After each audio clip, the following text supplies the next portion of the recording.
ஓம் Sri Jai sir. வணக்கம், நான் ஜெயந்தி. எப்படிமா இருக்கிறீங்க எல்லாரும்? பாபாவின் ஆசிகள் எப்பவும் உங்களுக்கு உண்டுமா?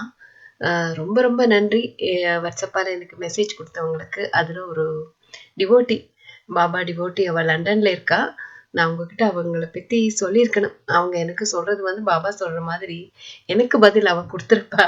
அதே மாதிரி போன எபிசோட் பார்த்துட்டு அவள் சொல்லியிருந்தாங்க. நான் சொல்லியிருந்தேன், அதில் டாக்டர்ஸ் எப்படி என்னுடைய வயிற்றுல இருந்த இதை கண்டுபிடிக்காம விட்டாங்க அப்படின்னு நான் சொன்னப்போ அவங்க சொல்லியிருந்தாங்க, நீங்கள் அதை பார்த்துருந்தா நீங்கள் பயப்பட்டிருப்பீங்க, அதனால தான் பாபா அது உங்களுக்கு தெரிவிக்காம தானே எல்லாமே செஞ்சிட்டார். அப்படியே அந்த ஃபோட்டோவில் தெரிஞ்சுது. அப்பா அந்த கையில் கட்டி வச்சிருக்கிறது நான் கேட்டதுக்காக அதை காட்டி இருந்திருக்கிறார். அப்படியே அதெல்லாம் தெரிஞ்சுது. அதெல்லாம் உண்மைம்மா, அப்படியே ஒளியில் காட்டியிருந்தது. பார்த்தது ரொம்ப சந்தோஷமாக இருந்தது அப்படின்னு சொல்லியிருந்தாங்க. அப்பா எனக்கு எப்போவுமே ஒளியில் காட்டுவார்மா, அது செஞ்சிருவார். எப்படி நீங்களும் அதே மாதிரி கேளுங்க, அப்பா கிட்ட நேரடியாக நின்று கதைங்க, பேசுங்க.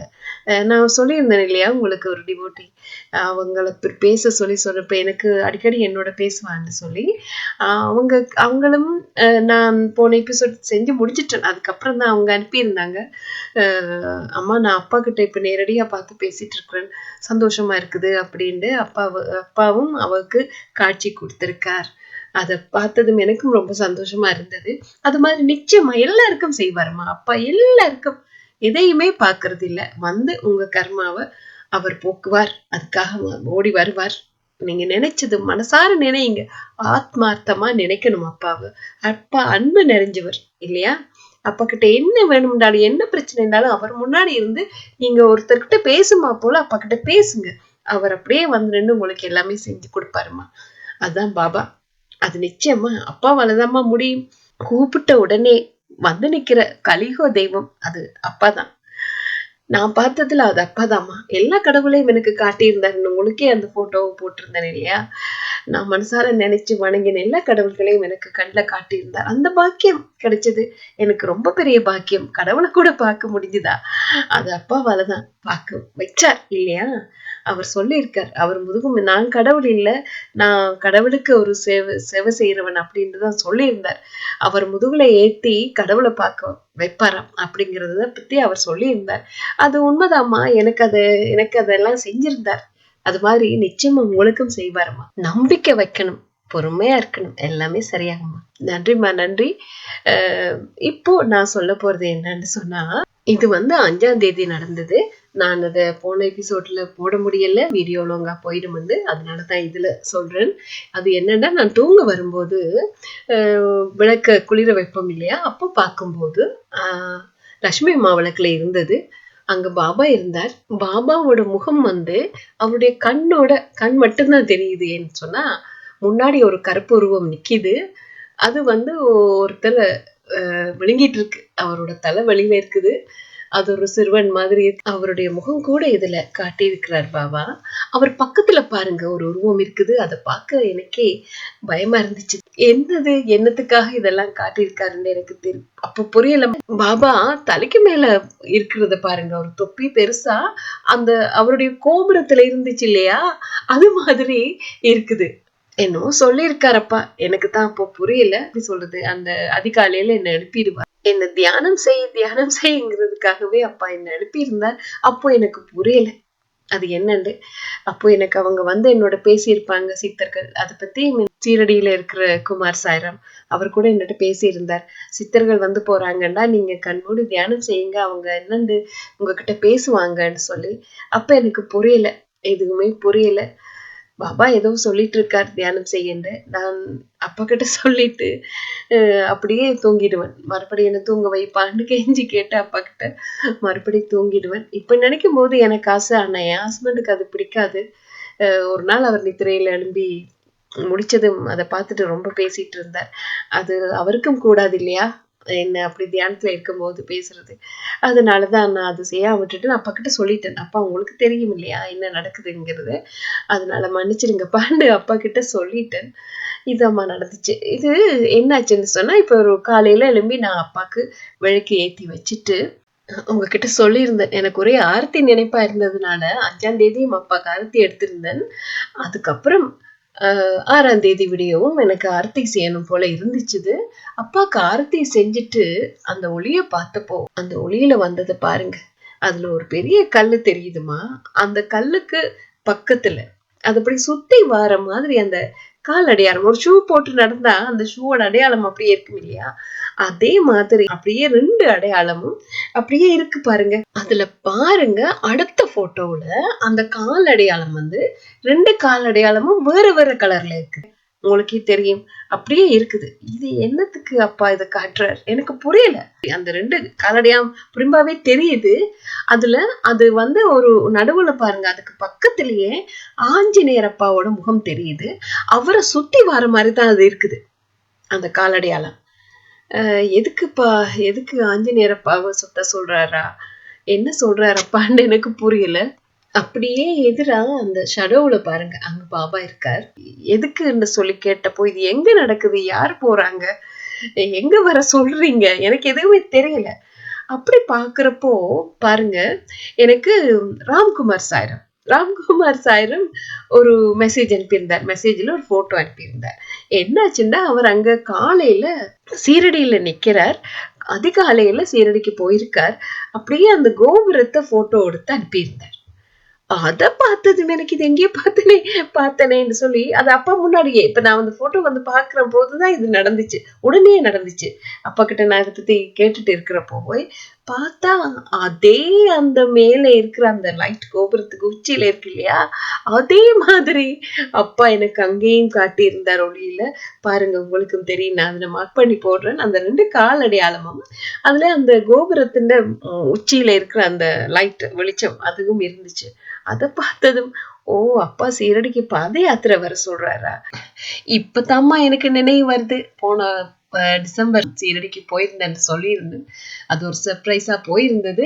அப்பதாம்மா பார்த்தது. அங்கேயும் ஆஞ்சநேயர் அப்பா இருந்தார். நெரிசை பார்க்கும்போதும் அதுல இருந்துச்சு அப்பாவோட. அப்பா அடிக்கடி அந்த ஆஞ்சநேயர் அப்பா கோயிலுக்கு போக சொல்லுவார் அங்க உள்ளவங்கள. அதுவும் பக்கத்துலதான் இருக்குது. இதுல பாருங்க, அப்பா ஆஞ்சநேயர் அப்பாவையும் சுத்தி, அவர் பாருங்க அதுல போட்டோவை, ஆஞ்சநேயர் அப்பாவையும் சுத்தி வர்றப்போ அங்க அப்பாவோட கோபுர வெளிச்சம் தெரியும். அது தெரியும், அவர்கிட்ட போயிட்டு அப்படி வெளியில வர்றப்போ அப்பாவோட கோபுர வெளிச்சம் தெரியும். அப்பா என்ன சீரடிக்குத்தான் கூப்பிட்டு இருக்கார். அது இப்பதாம்மா எனக்கு புரியுது. அது அப்பா வர சொல்லியிருக்கார். எனக்கு புரியல அப்போ, ஆனா இப்ப புரியுது. நானும் ரொம்ப ஆசையா ஆர்வமா இருந்தேன். என் கணவர் தான் என்ன கூட்டிட்டு வரணும். என் ஹஸ்பண்டோட தான் நான் உங்ககிட்ட வரணும். அப்பா கிட்ட அதைத்தான் நான் கேட்டுட்டு இருந்தேன். அப்பா நினைக்கணும், அது மட்டும் இல்ல, எல்லாத்தையும் அப்பா தானே ஏற்படுத்தி தரணும் இல்லையா. அவர் ஏற்படுத்தி தந்தது என்னுடைய பர்த்டே கிஃப்டா என் கணவர் கூட்டிட்டு வந்ததா அங்க சொல்லி இருந்தார். அப்பா கிட்ட நான் நிக்கணும்னு நான் நினைச்சேன். அது மாதிரி அப்பா என்ன கூப்பிட்டார் போன வருஷம். நான் அதை பத்தி உங்களுக்கு போட்டிருந்தேன். எப்படியான வரவேற்பு எனக்கு தந்திருந்தார். அப்பா கிட்ட நான் போன எபிசோட் உங்களுக்கு போடுறதுப்போ ஒரு வீடியோ கிளிக் இருந்தது. அதை பார்த்தப்போதான் புரிஞ்சுது. இன்னொன்னு என்னன்னு சொன்னா, நான் அதுல பேசுறேன், அப்பா ஒளியில என்னோட பேசுறார். அப்ப நான் அப்பா கிட்ட சொல்றேன், அப்பா நான் சீரடிக்கு வரணும், அங்க நீங்க தான் என்ன எல்லா இடத்துக்கும் கூட்டிட்டு போகணும் அப்படின்னு நான் சொல்றேன். கதைக்கிறேன்னு அப்பாவும் முதல்ல ஓமன்னு சொல்லித்தான் எனக்கு அதுல பதில் கொடுத்திருந்தார். நான் அதுல போட முடியல. அது இது சம்பந்தமா இல்லாததுனால நான் போன எபிசோட் போட்டதுக்கு இதா இருக்கல. அது நான் பேசினது இல்லையா, அதனால நான் அது போடல. இப்போ எனக்கு நினைவுல வருது. நான் அது மாதிரி என்ன அப்பா கூட்டிட்டு போங்கன்னு தானே நான் சொல்லியிருந்தேன். அப்பாட சமாதி மந்திருக்கு வியாழக்கிழமை அந்த ஆரத்தியில நான் நிக்கணும்னு கேட்டிருந்தேன். அங்கே எனக்கு பிரசாந்த் சாய்ராம் கண்டு என்ன வியாழக்கிழமை அப்பா அங்க அவர் போக வேண்டிய இடத்துல என்ன போக வச்சு, அங்க 2 பாபா டிவோட்டிஸ் இருந்தாங்க. பிரசாத் சாய்ராம் அவங்களுக்காக தான் அங்க வந்திருந்தார் சீரடிக்கு. அங்க அவங்க என்ன இது முடியவும், அப்பாட சமாதி மந்திர் அந்த அப்பாட ஆரத்தி எல்லாம் முடியவும் அவங்க உடனே வெளியில வரல. அங்க நின்று சுத்தி எல்லா இடமும் என்ன கூட்டிட்டு போய் அந்த இடங்கள் எல்லாம் அப்படியே பாபா வச்சு மரத்துல இருக்கிற பூ, 100 பேர் சொன்னாங்க மறந்துட்டு, அந்த பூக்கள் எல்லாம் என்ன எடுக்க வச்சு, அந்த இடம் அவர் இந்த கிணறு அவர் பாவிச்ச அனுபவம் அதெல்லாம் சுத்தி எல்லாமே காட்டினாங்க. டெம்பிளுக்குள்ள கூட்டிட்டு போய் அந்த அப்பா போட்ட ட்ரெஸ் விக்கிறதுக்கு போட்டிருப்பாங்க, அதையெல்லாம் அந்த கடைக்கெல்லாம் கூட்டிட்டு போய் என்ன வாங்க வச்சாங்க. அது நான் போன எபிசோட் உங்களுக்கு சொல்லும் போது போட்டோஸ் பாக்குறப்போ இருந்த அந்த வீடியோவை பார்த்தப்போதான் நானே மறந்து போயிட்டேன்மா. அப்பா கிட்ட நான் கேட்டத நானே மறந்து போயிட்டேன். அப்பா என்ன அது அப்படியே அந்த செஞ்சார் இல்லையா, அது பாக்குறப்போ எனக்கு அந்த சீரடியில நடந்தது, அந்த டிவோட்டிஸ், எனக்கு அப்பாவோட டிவோட்டிஸ் தான் வந்து எனக்காக அவங்க எல்லா இடமும் கூட்டிட்டு போய் காட்டினாங்க. அவங்க பிரசாத் சாய்ராம் அவங்கள கூட்டிட்டு போய் காட்டினாராம். அப்போ அவங்க என்ன போய் கூட்டிட்டு எல்லா இடமே காட்டியிருந்தாங்க. அது பாபாவோட ஒரு பெரிய ஒரு மகிமை. இப்பதான் எனக்கு அது புரியுதுமா, அப்பா எப்படி எல்லாம் செய்யறாரு இல்லையா, பாத்தீங்க தானே. அப்போ என்ன அந்த நேரம் வர சொல்லி சொல்லியிருக்கார் ஆஞ்சநேயர் அப்பாவை சுத்தி தன்னிட்டையும் வர சொல்லி கூப்பிட்டு இருக்கார். அப்பா கூப்பிட்டது எனக்கு போன வருஷம் தான் கிடைச்சது. நான் என்னென்ன அப்பா கிட்ட ஒளியில பேசி இருந்தனோ அது எல்லாமே அப்பா செஞ்சிருக்கார். எனக்கு இப்பதான் அதெல்லாம் உங்களுக்கு எபிசோட் போடும் போதுதான் எனக்கு எல்லாம் புரிய வைக்கிறாருமா. அப்பாவுக்கு இவ்வளவு நன்றியும் சொன்னாலும் பத்தாது இல்லையா. ராம்குமார் சாய்ராம்கிட்ட மெசேஜ் அனுப்பியிருந்தேன், நீங்க சீரடியில இருக்கிறீங்களா, நேத்து எனக்கு ஒரு ஆரத்தி நினைப்பா இருந்துச்சுது, நீங்க ஆரத்தி செஞ்சீங்களா போய் அப்படின்னு எல்லாம் கேட்டிருந்தேன். அவர்கிட்ட மெசேஜ் சொல்லிட்டு நான் போயிட்டு, உண்மையிலேயே எனக்கு புரியலம்மா அப்பா என்ன கூப்பிட்டு இருக்காருன்னு. நான் நினைச்சதே ராம்குமார் சாய்ராம் அங்க வந்து நிக்கிறார், இதெல்லாம் செஞ்சிட்டு இருக்கார் அப்படின்னு நினைச்சுதான் நான் ராம்குமார் சாய்ராமுக்கு இப்படி ஒரு மெசேஜ் கொடுத்துட்டு போயிட்டேன். சரியா, இப்பதான் எனக்கு புரிஞ்சுது, அவங்களோட சேர்த்து என்னையும் கூப்பிட்டு இருக்கார். ஏன்னா 2 பேருக்கும் பிரச்சனை நடந்துச்சு. அவருக்கும் என்னோட மகன் ஆக்சிடென்ட் நடந்தப்போதான் அவருக்கும் நடந்துச்சு. நான் ஏற்கனவே இதை பத்தி சொல்லி இருக்கணும். சரியா, மறுபடியும் வேலை செஞ்சுட்டு மறுபடியும் அப்பா ஞாபகப்படுத்துறாரு. வந்து பாக்குறப்போ என்ன இருந்துச்சு தெரியுமா, அந்த ஒளியில அப்பாட காலடையாளம் இப்ப இருக்கல, அதுல வந்து 2 ஏஞ்சல் வந்திருக்காங்க, ஒரு ஜோடி மாதிரி இருக்கு எனக்கு. அதுல பாருங்க, ஒரு இளைஞன் அப்படியே படுத்திருக்காரு. அவருக்கு ஏதோ நடந்திருக்கு, ஒரு ஆக்சிடென்ட் மாதிரி நடந்திருக்கு. அவருடைய கால்களை தான் அவங்க பார்த்துட்டு இருக்காங்க. தலைக்கு அவர் ஒரு தொப்பி மாதிரி போட்டிருக்கார். ஆனா அவர் கண் முழிச்சிருக்கார் அந்த இளைஞர். பாருங்க, அந்த இளைஞர் கண் முழிச்சிருக்கார், வடிவா தெரியுது. அந்த 2 ஏஞ்சலும் வந்து அவருடைய காலைத்தான் பார்த்துட்டு இருக்காங்க. அப்போ இது அதுல இருக்குது. ஆனா அப்போ எனக்கு புரியலமா, இப்பதான் எனக்கு புரியுது. பாபா எனக்காக இல்ல என்னமோ நடக்க போறது எனக்கு காட்டி கூட எனக்கு அப்போ புரியல. இதுக்காகத்தான் எல்லாரையும் சித்தர் மாதிரி எல்லாரையும் அப்பா கூப்பிட்டு இருக்கார்.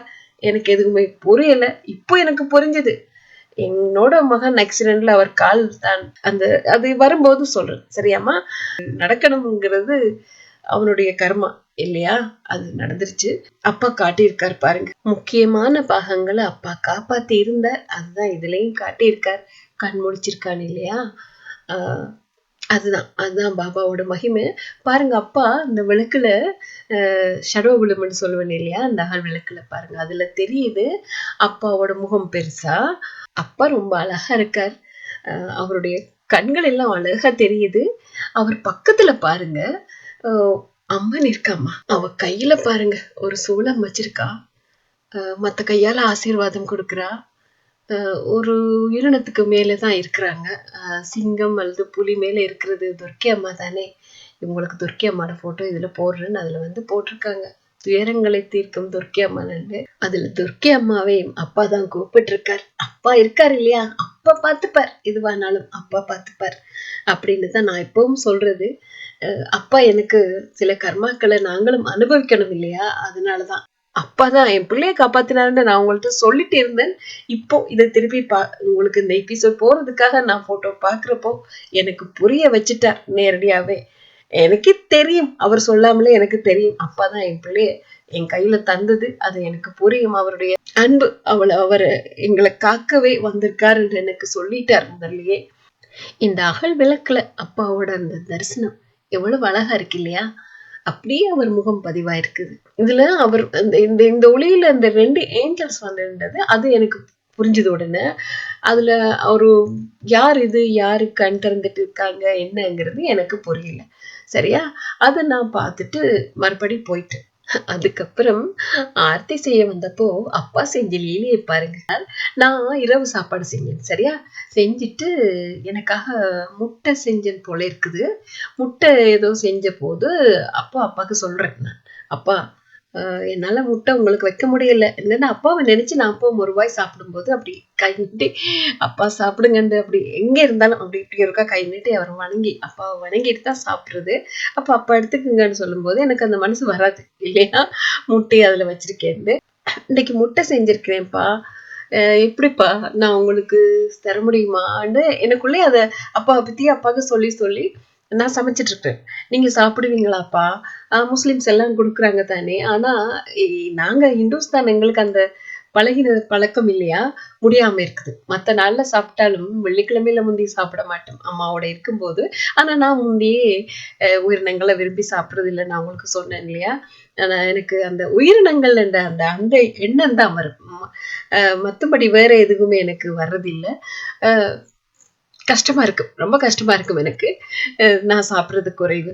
அதுக்கப்புறம் தான் நான் சொல்லியிருந்தேன் உங்களுக்கு, இப்போ ஃபுல்லாவே அது அப்பாவே எனக்கு பழைய ஞாபகங்களை கொண்டு வந்து ஃபுல்லாவே நான் இப்போ சாப்பிட்றது இல்லை. அப்போ இந்த முட்டை மட்டும் சாப்பிட்றது, ஏன்னா அதை ஓடி திரிகிறது இல்லை, அதுலேருந்து ரத்தம் வர்றதில்லை இல்லையா, அப்போ அது எனக்கு தெரியறது இல்லை உயிரினம் மாதிரி. அப்போ முட்டை சாப்பிடும்போது முட்டை அன்னைக்கு ஏதோ முட்டை செஞ்சுனா நான் அப்பாக்கிட்ட சொல்றேன், அப்பா என்னால் வைக்க மனசு வருது இல்லைப்பா, உங்களை நினைச்சு அதை அப்பாக்கிட்ட கொடுக்க மனசு வராதே, என்னப்பா நான் செய்ய என்று சொல்லி அப்பா கிட்ட சொல்லிட்டு, அப்பாக்கு வந்து ஆப்பிள் இருந்தது, அன்னைக்கு ஆப்பிள் கொண்டு வந்து வச்சு அப்பாக்கு ஆர்த்தி செஞ்சேன் சரியா.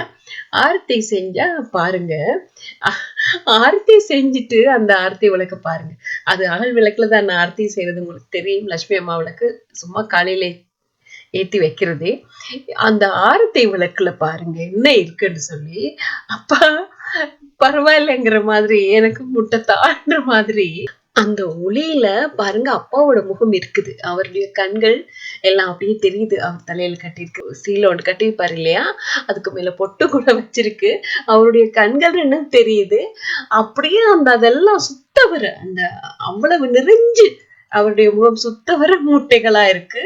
ஒரே ஒரு ஆப்பிளும் மேல இருக்குது. அப்பாக்காக நைவேத்தியமா ஒரு ஆப்பிள் வச்சிருந்தேன்மா.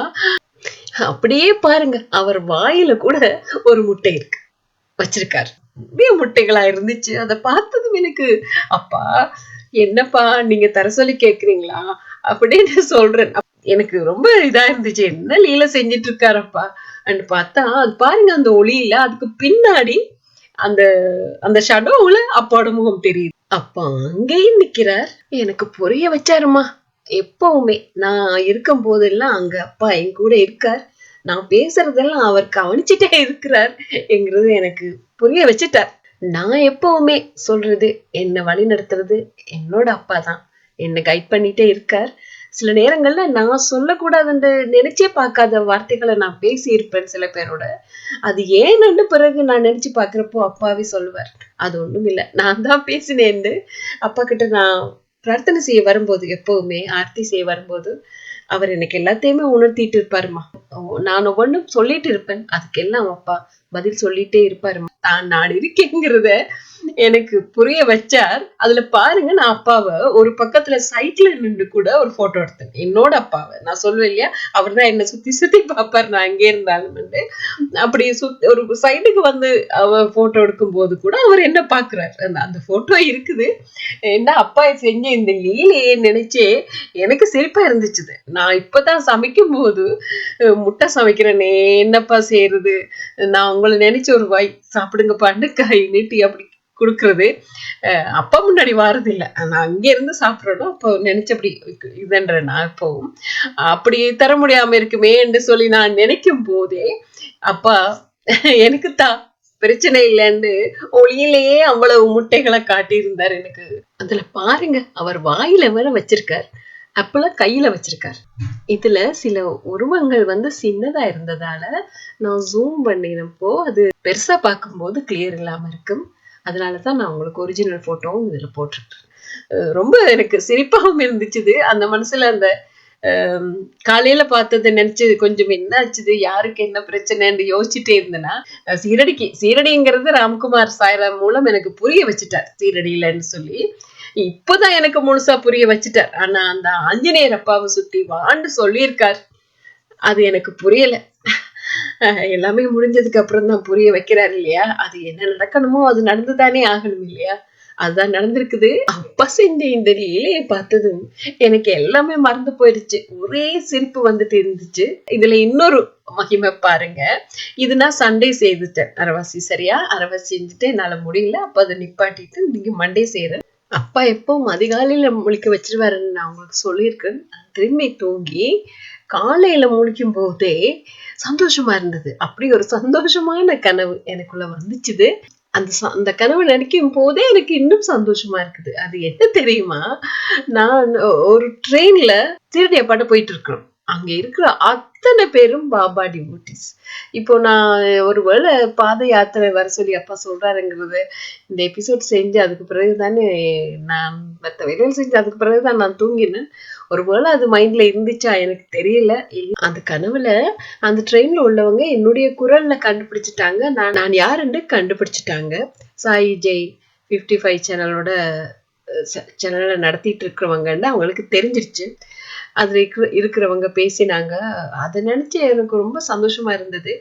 அப்போ அந்த ட்ரெயினை நிப்பாட்டுறாங்க. நிப்பாட்டிட்டு ஏதோ ஒரு இடம் வந்திருக்கு. அந்த இடத்தை எல்லாம் அப்போ போட்டோ எடுக்கலாம் அப்படின்னு சொல்லி எப்பவுமே அப்பாட அற்புதங்கள் எல்லாமே நான் போட்டோ எடுக்கிறது தானே. அதுல அந்த இதுல நாங்க எல்லாரும் இறங்கி அந்த சந்தோஷமான அந்த நிகழ்வு நடந்திருந்துச்சு. இது பாருங்க, இந்த கனவு வந்து இடையில அந்த கனவு நான் கண்டுட்டு இருக்கும் போதே இடையில எங்க வீட்டு டாக்டர்ஸ் என்ன எழுப்பினாங்க. அவங்கள வெளியில விட்டு திருப்பி உள்ள எடுத்தாலும் திருப்பி வந்து தூங்கும் போது அது அப்படியே தொடர்ந்துட்டு இருந்துச்சு. அதுதான் ஒரு அற்புதம். எல்லாம் பாபாவோட லீலைகள் தான். அப்பா கிட்ட வந்து நன்றி நன்றி நன்றின்னு சொல்லிட்டு இருந்தேன். ரொம்ப சந்தோஷமா இருந்தது. அது மட்டும் இல்ல, காலையில ஐபாட் ஒன் பண்ணினா அங்க பாருங்க, அங்க வந்து ராம்குமார் சாய்ராம் போட்ட ஒரு வீலோக் வந்திருந்துச்சு. அதுல என்னாச்சுன்னு சொன்னா அவர் அவர் சீரடியில நிக்கிறார். எனக்கு அதை பார்த்ததுமே இவ்வளவு நாளா நான் இதுவுமே பாக்குறேன். எனக்கு டைம் வந்தா அது போட்டு பாப்பேன் யாருடையா இருந்தாலும். அதுல வந்திருந்தது அதுதான் முன்னுக்கு. நான் அப்பாவோட மேரேஜ் சாய் தான் இப்ப பாத்துட்டு இருக்குது, உங்களுக்கு சொல்லியிருக்கேன். முன்னாடி வந்திருந்தது அதுதான். அதே போல மேரேஜ் சாயிலையும் வந்திருந்துச்சு. இது சம்பந்தமா தான். எப்படி பாபா இதெல்லாம் அப்படியே செய்யறாருன்றது அது எனக்கே ரொம்ப இதா இருக்கும். அவர் எது செய்தாலும் எல்லாருமே சொல்லுவாங்க. அப்பாவை உணர்ந்தவங்க எல்லாரும் சொல்லுவாங்க, அப்பா எப்படி இது அதுக்கேத்த மாதிரி அப்படியே பொருத்தமாவே எல்லாத்தையும் வர வச்சிருவாரு இல்லையா? காலையில பார்த்த ராம்குமார் சாய்ராம் சகோதரர் போட்டிருக்கிறார் சீரடியில. அங்க வெளியில நின்று அப்பாவோட கோபுரத்தை எடுத்திருக்கிறார். அத சொல்லியிருக்காரு, இந்த டைம்ல வர வேண்டாம், அங்க குளிரா இருக்கும், ரொம்ப குளிரா இருக்கும், இந்த டைம்ல நீங்க வர்றதா இருந்தா அதுக்கேத்த மாதிரி ஆடைகள் எல்லாம் கொண்டு வரணும் அப்படிங்கறத பத்தி தான் அதுல சொல்லியிருந்தார். அதை பார்த்ததுமே எனக்கு, நான் ஆஞ்சநேயர் அப்பா கோயில்ல இருந்து பார்த்தா அப்பாவோட கோபுரம் தெரியும் அப்படின்னு எல்லாம் உங்களுக்கு சொல்லியிருந்தேனே. அப்பாவோட அற்புதம் அதுதான். இப்பவும் சாய்ராம் அங்க இருக்கிறார், சகோதரர் அவர் மனைவியோட அங்க இருக்காங்க. அதை பார்த்தது எனக்கும் சந்தோஷமா இருந்துச்சு. பாபாவோட லீலை தான் எல்லாமே. அதுக்கேத்த மாதிரியே இந்த எபிசோட் வந்திருக்குது பாத்தீங்களா இல்லையா? அதுதான் அப்பாவோட மகிமை. ரொம்ப ரொம்ப சந்தோஷமா இருந்துச்சு. எப்பவும் எல்லாருக்கும் அப்பா செய்யணும், செய்வார். அதே போல நீங்க எப்பவுமே அப்பா கிட்ட சொல்லுங்க, உங்க குடும்பத்தை பாதுகாக்க சொல்லி சொல்லுங்க, கேளுங்க. நிச்சயமா அப்பா ஏதாவது கர்மாக்கள், எங்கட கர்மாக்கள் இருந்தா அதுக்கு கொஞ்சத்தை நாங்க அனுபவிக்க விடுவார். நிச்சயம் அப்பா ஏத்துப்பார். இப்படி ஏது ஆபத்து இருந்தா கூட எனக்கு செஞ்சார் இல்லையா வந்து, அது மாதிரி உங்களுக்கும் செய்வாருமா. நிச்சயமா செய்வார், நிச்சயமா செய்வார், எல்லாருக்கும் செய்வார். அப்பா செஞ்ச இந்த வேலையை நினைச்சு நான் சிரிச்சபடி மிச்ச வேலையெல்லாம் செஞ்சுட்டு தூங்க வரும்போது வந்து பார்த்தா அங்க முட்டையில காணலம்மா. அங்க லக்ஷ்மி அம்மா விளக்கு பாருங்க. லக்ஷ்மி அம்மா விளக்குல யாரு வந்திருக்கான்னு பாருங்க. அங்க இருந்தது யார் தெரியுமா? பாருங்க, போட்டோ போடுறேன். ஒரு பூனை ரூபத்துல சித்தர் ஒருத்தர் வந்திருந்தார். அந்த பூனை ரூபத்துல வந்த அந்த சித்தரோட கண்களை பாருங்க, அப்படியே தெரியுதுமா. அப்படியே பூனை ரூபம் தெரியுது. மத்த கண்ணுக்கு மேல மட்டும் ஒரு உப்பல் மாதிரியும் இருக்குது. ஒரு பக்கம் பார்க்கும்போது எனக்கு ஒரு ஹார்ட் ஷேப் மாதிரியும் இருக்கு. ஆனா அவர் நெத்திக்கு மேலேயும் ஒரு கண் இருக்கிற மாதிரி இருக்குது. அந்த பூனையோட நெத்திக்கு மேலேயும் பாருங்க 2 கண்கள் இருக்குது. அதுல ஒரு கண் மட்டும் முழிச்சு பார்த்துட்டே இருக்குது. இதெல்லாம் எனக்கு அப்போ புரியலம்மா. என்னத்துக்காக அப்பா காட்டினாருங்கிறது. இப்ப தெரியுது. அப்பா முன்னாடி எனக்கு எல்லாமே உணர்த்திட்டு இருந்திருக்கிறார். நெறைய சித்தர்மார கூப்பிட்டுருக்கார். கடவுள கூட கூப்பிட்டுருக்கார். எல்லாத்தையும் எனக்கு காட்டியிருக்கார். எனக்கு தான் அப்போ புரியல. ஆஞ்சநேயர் அப்பாவ சுத்தி வான்னு கூட ஒளியில கூட காட்டியிருந்தார். அப்பவும் எனக்கு புரியல. அப்பா எனக்காக இவ்வளவு கஷ்டப்பட்டுருக்கார். அது எனக்கு பின்னாடி தாம்மா புரிஞ்சுது. அப்பா பார்த்துக்கிட்டார். எல்லாத்தையுமே அப்பா பார்த்துக்கிட்டார். அது மாரி எல்லாருக்கும் எல்லாரையும் பார்த்துக்கணும். எல்லாருக்காகவும் நான் வேண்டிட்டு இருக்கேன்ம்மா. நல்லதே நடக்கணும். நல்லதே நினைங்க. ரொம்ப ரொம்ப ரொம்ப நன்றிம்மா. மீண்டும் அடுத்த அத்தியாயத்துல பாபா ஆசிகளோட உங்கள சந்திக்கிறேன். ஜெய் சாய்ராம்.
எல்லாமே அப்பா புரிய வச்சார் பின்னாடிதான். எல்லாருக்கும் நல்லது நடக்கணும். அதுக்காக அப்பா கிட்ட கேட்டுட்டே இருக்கிறேன். எல்லாருக்கும் புரிய வைங்கப்பா நடக்க.